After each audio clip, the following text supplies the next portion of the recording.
जिद्दी और पागल आदमी इतिहास रचता है, बुद्धिमान सिर्फ इतिहास रटते हैं।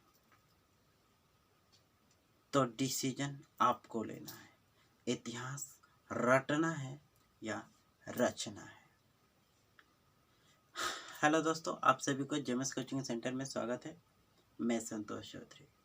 आज हम लोग सोशल साइंस से इतिहास का पहला टॉपिक शुरू करेंगे और इतिहास में हम लोग पढ़ेंगे सबसे पहले राष्ट्रवाद। राष्ट्रवाद किसे कहते हैं? तो इसकी डिफिनेशन पहले शॉर्टकट में, क्योंकि यह परीक्षा में मात्र 2 मार्क्स का पूछता है, तो इसका शॉर्टकट डिफिनेशन राष्ट्रवाद क्या है? तो किसी विशेष भौगोलिक, सामाजिक, सांस्कृतिक परिवेश में निवास करने वाले लोगों के बीच एकता की भावना ही राष्ट्रवाद कहलाता है। समझ गए? राष्ट्रवाद अपने देश, अपने समाज, अपने गांव, शहर के प्रति सचेत रहना, जिम्मेदार होना राष्ट्रवाद कहलाता है। मैंने अपने देश से प्रेम करना भी राष्ट्रवाद कहलाता है।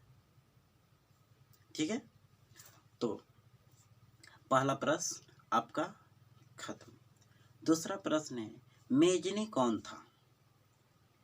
सभी शॉर्ट प्रश्न है। मेजनी कौन था? आंसर इसका लिखेंगे, मेजनी एक साहित्यकार था और वह कलम के साथ साथ तलवार में भी विश्वास रखता था। हो गया 2 नंबर।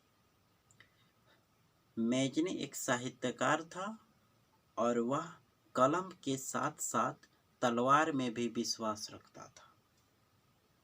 ठीक है, अब यहाँ पर एक प्रश्न पूछता है, मेजनी एक योग्य सेनापति भी था। जब तलवार चलाएगा तो सेनापति तो हो ही नहीं जाएगा, तो इसलिए मेजनी एक योग्य सेनापति भी होगा। ठीक है, तो चलिए अगला प्रश्न है, जर्मनी के एकीकरण में क्या बाधाएं थी? मैंने जर्मनी के एकीकरण में क्या बाधाएं थी? तो इसका आंसर लिखेंगे, जर्मनी के एकीकरण में निम्नलिखित बाधाएं थी। मैंने 1-2 समस्या नहीं था, अनेकों समस्या था।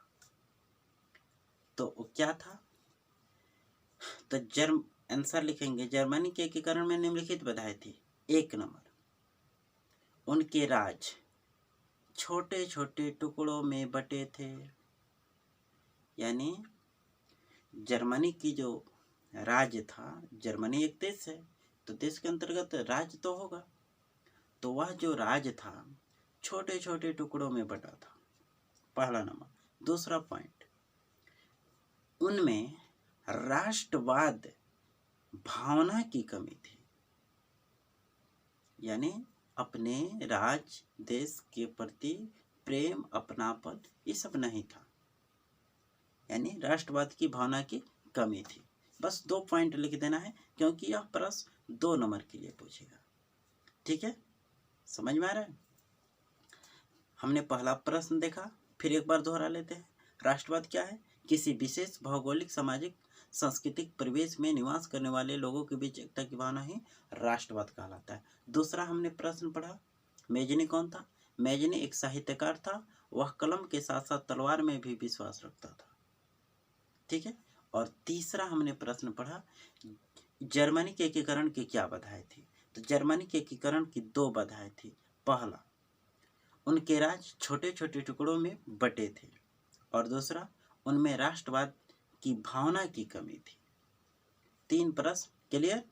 आइए चौथा प्रश्न देखते हैं, मेटरनिख युग क्या है? बहुत इंपॉर्टेंट प्रश्न ये भी है, मेटरनिख युग क्या है? तो आंसर लिखेंगे, मेटरनिख ऑस्ट्रिया का चांसलर था अब प्रश्न पूछता है, ऑस्ट्रिया के जो राजा होते थे उन्हें क्या कहते हैं? तो चांसलर कहते हैं।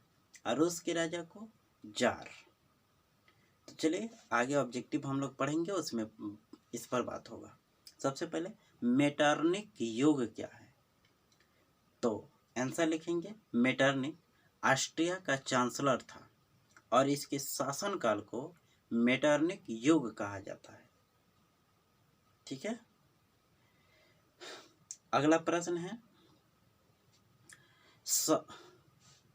पूंजीवाद क्या है?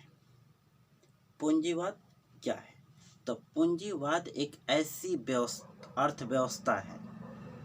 पूंजीवाद एक ऐसी अर्थव्यवस्था है जिसके तहत उत्पादन के सभी साधनों पर पूंजीपतियों का अधिकार रहता है।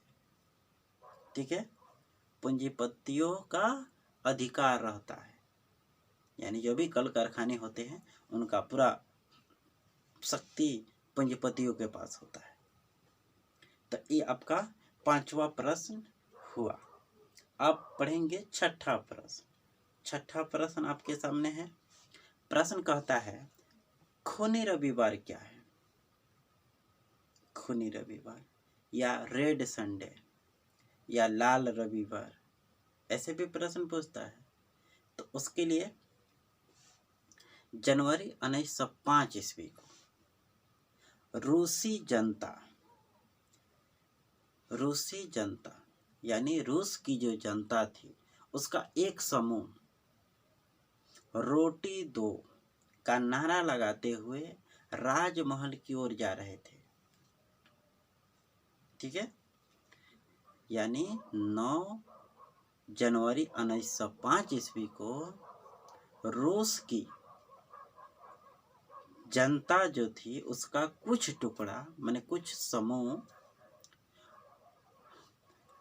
जो महल था, जो जार का जो महल था, उस महल की ओर रोटी दो के नारे लगाते हुए उस महल की ओर जा रहे थे।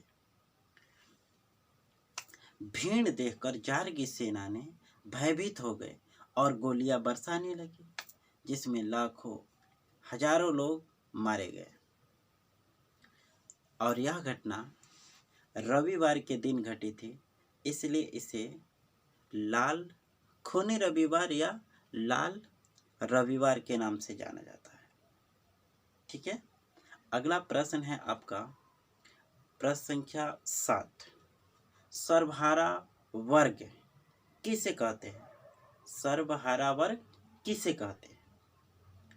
तो रूसी समाज का ऐसा वर्ग, यानी रूसी समाज का ऐसा वर्ग जिसमें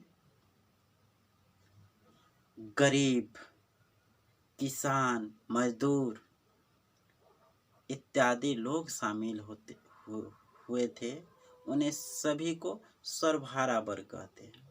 मैंने सब कुछ हार गया हो। ठीक है। अगला प्रश्न है, क्रांति के पूर्व रूसी किसानों की स्थिति कैसी थी? क्रांति के पहले रूसी किसानों की स्थिति कैसी थी?